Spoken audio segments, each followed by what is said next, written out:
In this video, I'm gonna teach you how to use a wired controller on your Nintendo Switch Lite. It's a very easy process, so make sure to follow along. Because of the USB ports available on the Nintendo Switch Lite, using a wired controller can be tricky. So in this video, I'm gonna show you a good method to connect basically any wired controller that you have. This will give you no lag at all. However, you will need to buy an adapter.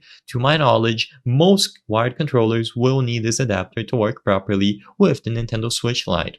So as you might be aware, you have this little USB-C port over here below or on the bottom of the Nintendo Switch Lite on all models. So all that you have to do to use your wired controller is to purchase a USB-C to USB adapter like this one. So you will be able to connect this port or this plug into the Nintendo Switch Lite port and then connect your wired USB controller to this port here.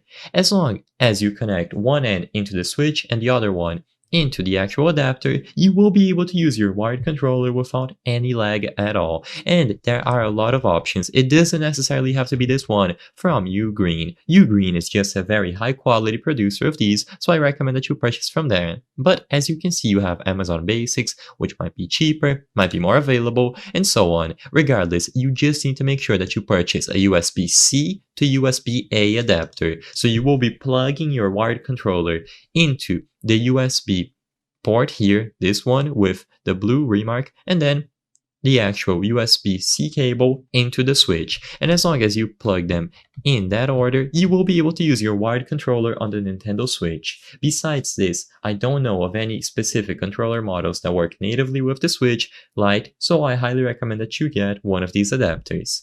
I hope I was able to help you on how to use a wired controller on Nintendo Switch Lite. If this video helped you, please be sure to leave a like and subscribe for more quick and easy tips. Thank you for watching.